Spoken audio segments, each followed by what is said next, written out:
So I guess that makes it fun Thursday. But I've got something to share with you that came up for me while in the gym. Yep, of course. Wow. And yeah, I get a lot of ideas when I'm in the gym. Actually, I'm still in my gym clothes. Actually, this shirt was given to me by one of our members. I've got something to share who is not with us here right now that I can see. The YouTube thing. Okay, good. But Linda Landry gave me this shirt. This shirt's Aw. from Connecticut. Yeah, that's right. So we got together for John Lavenia Success Mastermind live event thing and in Vegas and Pahrump. In fact, here comes Glenn. He was there, right? Daisy, she was there, and her husband Dale. Anyway, Virginia Pipitone was there. Linda Landry was there. And hey, brother, and everybody decided to, give me a token, give me a gift, and I got this. I got Harley Davidson shirts from. Nice. Yeah. So it's kind of cool when people know what you're into, right? So they give me like, unicorn socks or something. Right. So, what were we talking about? Something. You have Right. something interesting happen. Right, something interesting that came up for me whilst lifting weights. So no mystery there, right? That's typical. Hopefully you guys can hear me. It's a little bit echoey in this room, and my battery is at 50%. So if I have to go into back into my office, I will. I was just here, and I thought I'd get with you right now, in present time, right here. So I was in the gym and doing shoulders and calf workout today, in case you're wondering, shoulders and calves. But while I was in there, I was listening to a lecture, like an audiobook type, personal development stuff. And this one was more on the spiritual side of things. And so a couple ideas came up for me while I was in there, because I know a lot of times what we address and what we deal with are things that we can touch, right? Things that are, here's, or maybe not physically touch, but here's my work. Here's, the goals that I'm attempting to accomplish. And here's, how I'm interacting with my customer or with my spouse, or, right? So the doingness of life, right? So that is what we're involved with all day, every day. But what came up for me as I was listening to this was, anybody ever heard the phrase, we are the light of the world? Anybody ever heard that? Yes. I know that gets, it's, I guess, a Christian thing, right? That you could say, from such and such church and whatever denomination, they heard that. I remember singing a song like that growing up in the Catholic Church. Was there a song? You are the light of the world. Yeah, that's it. You got it. Of course you got it. Right. So this lecture I was listening to was talking about showing up as that. So, I mean, that's good talk. Hey, I'm the light of the world. Okay. Oh, well, hold on. Is that a boast? Is that conceited? Is that, or is that the truth? Is that, honest self-appraisal, and we're just acknowledging that which already is? All right. So whatever activities we're engaged in, are we showing up as that? Which brings me to, I guess what I'm calling this today is the perception of bigness. The perception of bigness. So if you are owning that, right? Let's say that you have you intend to make that something more than just words, right? That you sing when you're at church or something. But if you intend to own that, well, how do you show up? In fact, how do you see yourself showing up, right? Because truly it's our innermost beliefs and expectations about ourselves. It's the self-image, which kind of makes our choice, right? Which isn't something we're always conscious of. That's the point. I don't always have that perception or perspective of bigness, or of being the light of the world, or being the solution consciously and deliberately in the lives of others who are also in the world. It's kind of a big consideration, isn't it? Right? Like, are you willing to go be that consistently? And so as I was And so as I was like, just in the motions of the weightlifting thing, right? I got an idea about, all right, light of the world. So here is, and this is something that I've experienced in quiet time meditation kind of things. And it's an interesting exercise that you could do if you're into, this sort of thing. And that is that when you're sitting for silence in the morning, doing your routine, and hopefully you've got, silence and or, prayer and or journaling, right? Many of us have read the Miracle Morning, right? So that book, Hal Elrod talked about what he called savers, which is an acronym that he came up with, SAVERS. And this is the things that you could do to start your day that would be, that would set you up for the rest of the day as having done some like really resourceful stuff. S, silence, right? A, affirmation, right? So there's all these, and he kind of spread it out just to kind of make an acronym out of it. But certainly, having a morning routine, even if it's just something you're starting now, and because you're all the way at the bottom of the mountain, you just do a little bit, which is infinitely better than not doing it, right? If you did 1 minute on each of the, the savers, right? If you just did 1 minute, well, that would be 7 minutes total time. Who couldn't get up 7 minutes earlier? Who couldn't allocate 7 minutes to just, setting themselves straight at the beginning of the day? Okay, anyway, back to the point. If I'm doing the silence thing and just hopefully remembering who I am, one thing that I have found interesting on this idea of the perception of bigness is if I could just see myself, all right, just be the observer, right? Which is one of the things that you do, you observe your thoughts, right? And so see myself on the planet, essentially see my body on the planet, and then, keep getting further away, right? So there's the planet, and there's that little speck. I can't even see it anymore. I know it's there. And thinking like this, number one, I think puts our problems in perspective.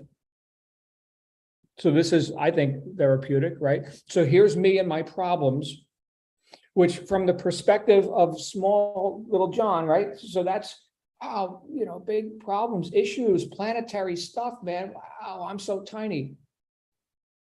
But when we expand our gaze, right, and when we survey a bigger scene, not only do the problems seem smaller, but my perspective has become bigger. In other words, by playing small, thinking small, by being small, all the doing this, all the stuff that we're involved in all day, every day, occurs as bigger than is warranted. But when I have a bigger perspective, well, now I've got, think about that. If you're in a small room, you don't have much space, right? Tiny little cramped space, right? But if you're out in a big field or something, you've got a lot of reach, right? You can run here and there and do that, right? Well, what if you've got like, here's the planet, man, like whatever, right? I got all the space. I know this may sound like a far out kind of a talk, okay? But it's just the perspective of that, I think, puts things in perspective. Because we've all heard in the motivational speeches and whatever, we've all heard, oh, you can accomplish so much more. What I like to say is you're so able. Okay, well, that's cool. That's also good talk. We're the light of the world. You're so able. Yeah, it's good talk. But are we willing to be that? Are we willing to be as able as we're actually able to be? Are we willing to accept that? Now, it was, I think, Marianne Williamson who said, our biggest fear is not that we are weak or, futile or whatever, but that we're actually powerful. Somebody may know the quote better than me. Okay. Our biggest fear is that we're actually, as I would say, we're actually cause. Holy crap. So that, what comes with causation? Responsibility, right? You can't separate the two. So, wow. So I am responsible. So the idea of that you could take on and that you could own and you could allow, if you'd like, to be more than words, and this is, for me, a conscious effort, is that you are the light of the world. That's playing a bigger game. How else have we heard this? All right, so to get into, there's some big trucks outside smashing and crashing. They're probably digging up the street or something. I have 2 spots dug up in the street on either, I live on a corner, right? So on both streets, right? They tore up the streets, and apparently they're augmenting the drain lines that go out to the bay, because we get a lot of friggin' rain around here. And apparently sometimes they're insufficient. So we got big drain lines. But where else have we heard this in a more, let's say, secular, with secular wording? Okay. Wallace Wattles, impression of increase. Are we not talking about the same thing? So Wattles said in The Science of Getting Rich that leave everyone you meet with the impression of increase, even if you're selling a stick of candy to a child. Sounds like a small game, right? Tiny little game. Little Bobby comes in with his nickel and buys the licorice or something at the general store. Who cares? Bobby cares. And when he leaves your store, he does so with the impression of increase. He does so having been, I don't know, somehow edified, lifted up, enhanced, right? I wouldn't take it as far as, illuminated or enlightened, although sales is a process of enlightenment, right? He walked in with, with a nickel, and he walked out with, the best licorice in town. You got enlightened. Yeah, you need to exchange that nickel for this licorice. Okay. So the reason I bring this up is because if you're anything like me, you've had the experience of smallness way too much in your life, way too much. Let's take this into something we can touch. All right. So there was the Wallace Wattles example. Here's my friend Lynn, and she creates and sells print-on-demand e-commerce products like coffee cups, t-shirts, ornaments, what have you. Okay, sounds like a small game, but when that activity is imbued with the qualities of the bigger game, the bigger perspective, and knowing that you are, right? That you're going to, as the light of the world, you're going to brighten somebody's day with this product. Now, this isn't something you write in your sales copy, although I suppose you could. Probably not, okay? But without having used any words in that promotion of that product that you created, but just in the spirit of having created it as the person who intends to cause increase and the impression of in the lives of whoever's about to buy it. There again, this sounds kind of spiritual. I don't want to get woo-woo with everybody here, okay? But there is a certain quality to that service that you provide, which is different than had you done it as merely a mundane act of now I shall create and publish the item to the interwebs.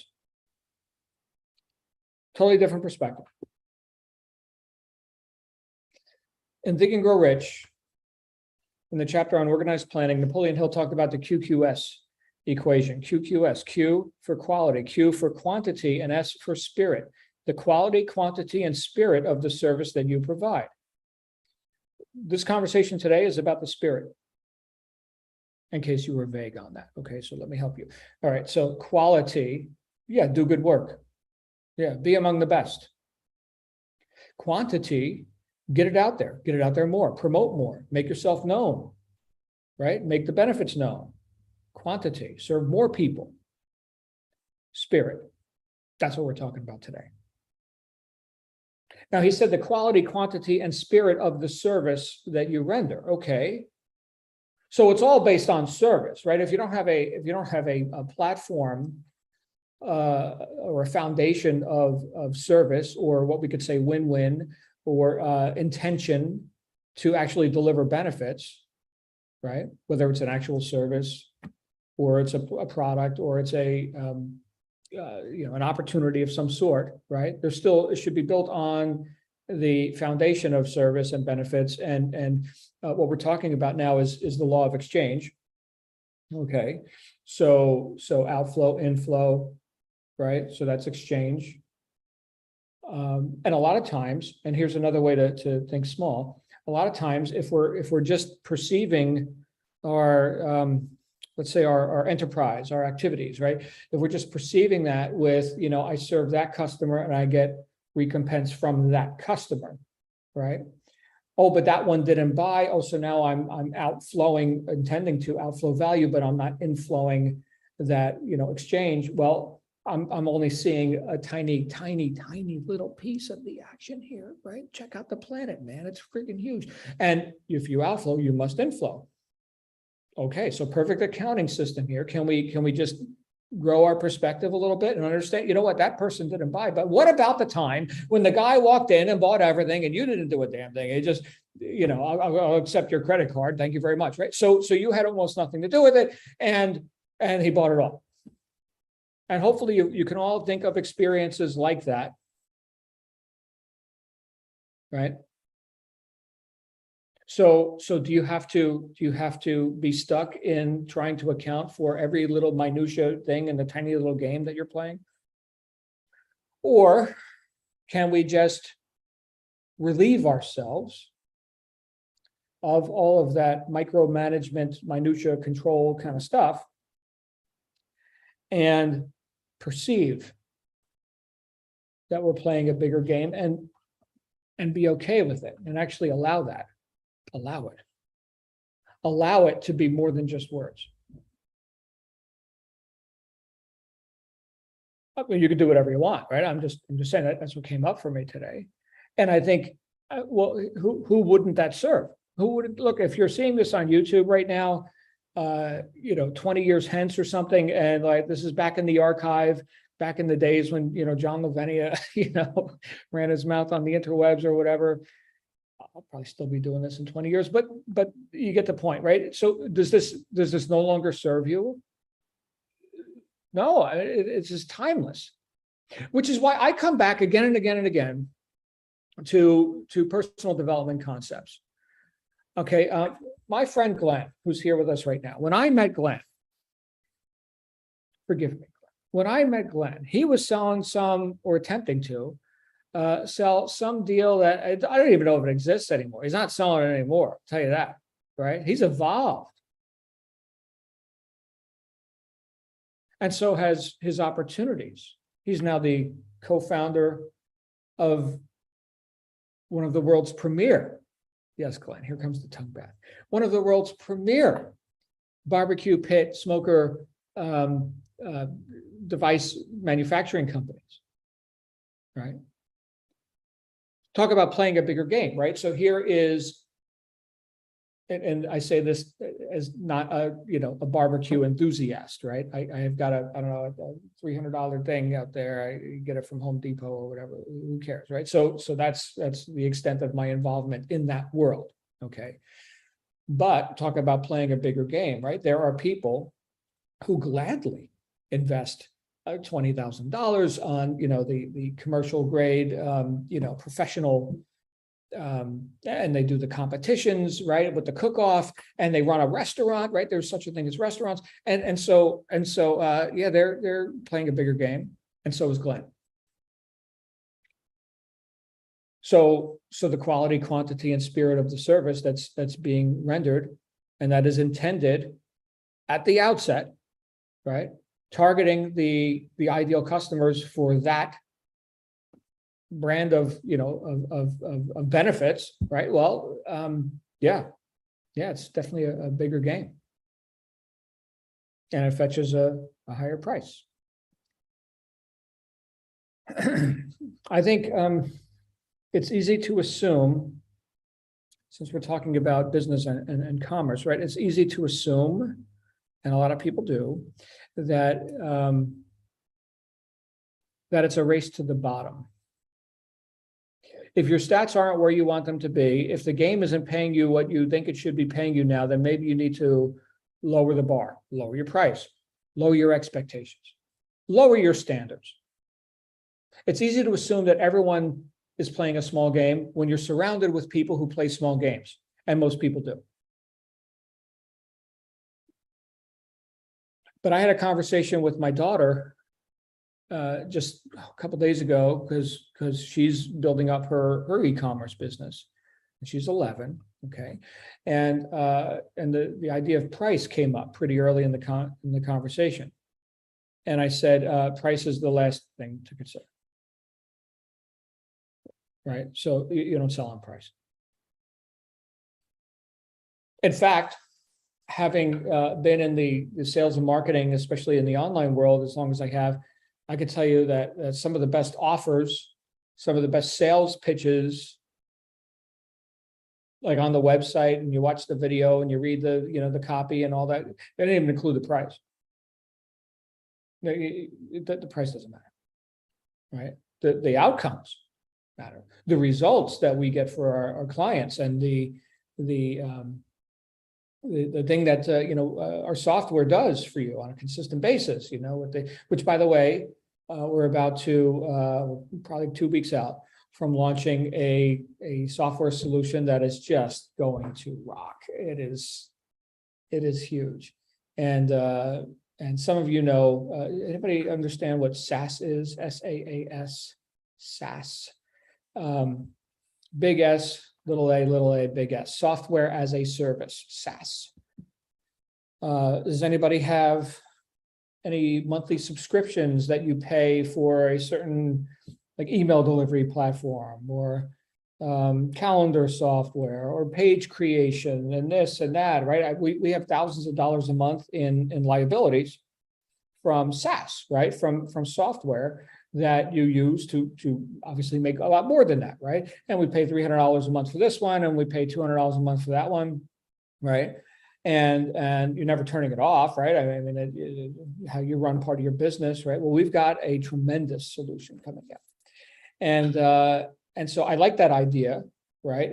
I'm on a tangent now, but I like that idea of being able to render a higher level of service on a consistent and continuous basis. And of course, in exchange, receiving money on a consistent and continuous basis from an income stream, which benefits exponentially, benefits the end users much more than the liability of having bought it, right? So I'm thinking bigger game. How can I help this person, this entrepreneur, this coach, this business owner increase their results, their sales, their conversions, the traffic coming to the websites, and all this kind of stuff? How can I help them do that in a way that they gladly, just like little Bobby, here's the nickel, I want the licorice.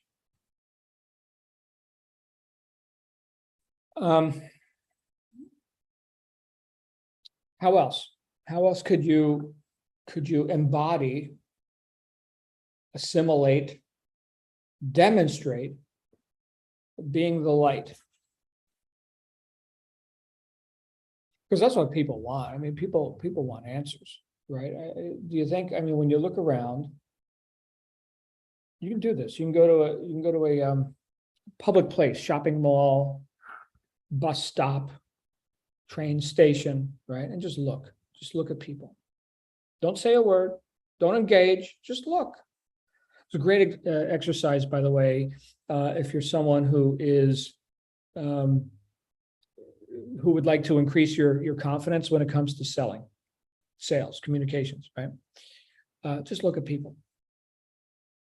It's another way to get a bigger perspective, right? Here are all these specimens walking around, and you're just observing, right? And then you get back to your office and you do the sales call with the client, and it's just one of them, right? But I know about all different kinds, right? I could serve this one. That's easy to serve one, right?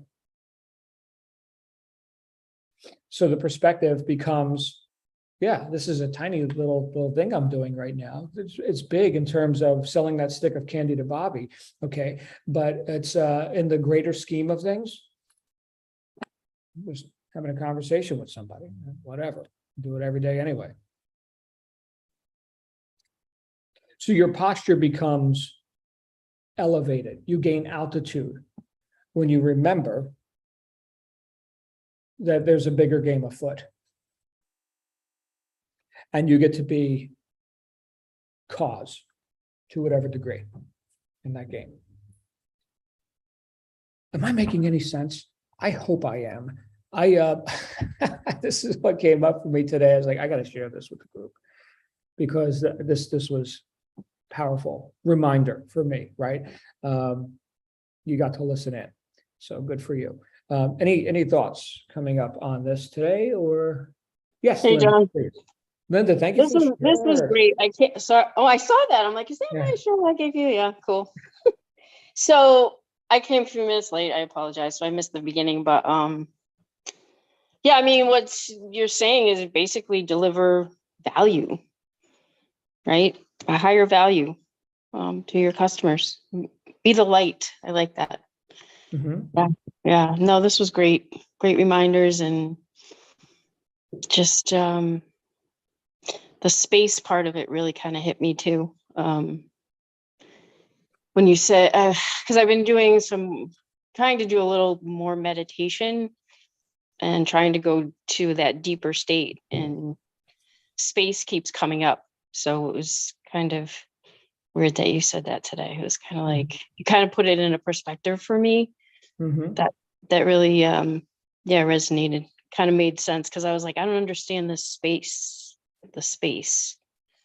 But yeah, look, no, you put it in perspective for me. So thank you for that. Yeah, that was good. Thank you, Linda. So Yeah, this came up because if you missed the beginning, because I was listening to a audio recording while lifting weights today, and one of the ideas that was presented to the listener is that I am the light of the world. And I was like, wow, I've heard that a bunch of times, with my upbringing and whatever. Okay, so what? Really? I'm the light? Me? So that's what got me thinking. right. Well, we are the light of our world, right? I mean, The world. Yes. I mean, well, we're very powerful. I mean, we're spirit living in a body, right? I mean, I don't know if you want to get woo woo, but yeah, we have to go within to create our world, and we have to be the light. I really like that. Yeah. It's the perception of bigness. Right. Yeah, no, the space thing really hit home today. So you helped me figure that out. So thank you again. Well, then you can help me figure it out because I'm still working on it. I don't know. Well, no, I put it gave me a little bit more awareness about it. Let's put it that way. Yeah. Good. You grew my awareness today, John. Thank you. Good. Look around. There's Look space. around. Wow, look at that space. Hey, Yes. Missy. Space. Hi. Earth to Missy. You said a lot, John. Thank you for sharing what was a spark of intuition. And I just heard yesterday, when you pray, you talk to God. When you get intuition, it's God talking to you.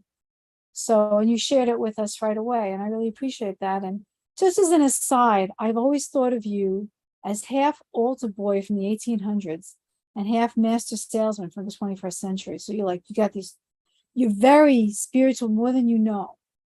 It's very obvious to me because I'm in that world, but it's very interesting the way you speak. And yeah, we're created to be the light of the world. It's our duty, except the problem is we're not aware of it. We don't believe it. We don't see ourselves that way. And we have to become aware of it. And these meetings help you become aware. Oh, I am too. Oh, because I've said before in this group that when I was a kid, Ben, the candy store guy in Long Island City, he knew the name of every kid. There were thousands of us in a little small town right off the East River. And he knew everybody's name, and he still lives in my memory. To this day, we're talking from 1963, when I started going there to get my penny candy. And it was very important. He was just being who he was. And he wasn't thinking, I'm going to leave an impression of increase. Maybe he did read Wallace Waddles. Maybe he did. I don't know. But if you're not aware that you're the light, then you have to do what you said and go up and look down and realize, like Linda just said, we're a spiritual being stuck here in a body, but we're not the body, and we keep getting mixed up because of our senses, and if you don't take the quiet time, you will not be aware. It's one thing to say the words, "Oh, I'm the light of the world, let your light shine." It doesn't mean anything until you are aware that it refers to you too. And everybody on this call has shown Linda just step up and shined her light on the whole room. And you started us out with that. And always at a certain point, I start to babble because I lose my train of thought. But I appreciate that you brought this up, and we all have to become aware of it, but we have to believe it. And then once you believe it, then you can start to live it. And then you will give more value to every person you meet, whether it's the mailman, or you don't have to be in business to give an impression of increase. Just moms, when I was a kid, every mom was looking after every kid in the whole neighborhood, So, and every dad you knew would protect you, and it was a very safe, wonderful world. And I hope somehow we can get back to that by all of us who are more aware, stepping up and being like those people and just shining our light wherever it needs. It's a very dark world right now, and we need to shine it wherever we can in whatever way we can. So that's about it. Thank you, Missy. Well, I think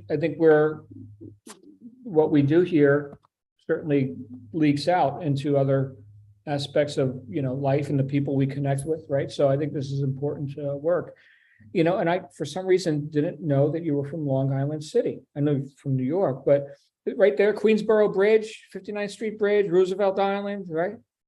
Roosevelt Island, Welfare Island, little further in, right by the Midtown Tunnel. Mm-hmm. That's where I was born. Wow. Glenn, I'm sure, knows that, right? You and Glenn may have had, ice cream sandwiches together on the street corner or something. What's up, Glenn? Vaguely familiar with the neighborhood. Yeah. Good to see you, Reverend. Boy, you were doing some preaching today, John. I'm telling you what. It's always interesting to hear what comes out of my mouth. Yeah, and you actually, thanks for the tongue bath, the kind words, much appreciated. And by the way, there may be some news coming about this premier smoker pit company, like big, massive, like big, hairy-ass goals type news with this. I'm sorry, it's supposed to be big, hairy, audacious goals. Right. You'll pardon, right. You'll pardon I was going to offer you a clipper. You're talking about the light. You're the light of the world. Yeah, it comes from that quote from the old book. You're the light of the world. The city that is set on a hill cannot be hidden. Neither do people light a candle and put it under a bushel, but put it on a candlestick, and it gives light to all that are in the house. What's this mean? Well, it sounds like a bunch of flowery language. Then goes on, that let your light so shine. And Marianne Williamson, the quote that you were talking about before, right? It is, our deepest fear is not that we're inadequate. Our deepest fear is that we're powerful beyond measure. It is our light, not our darkness, that most frightens us. These are all nice, cute, flowery words, as you've been saying.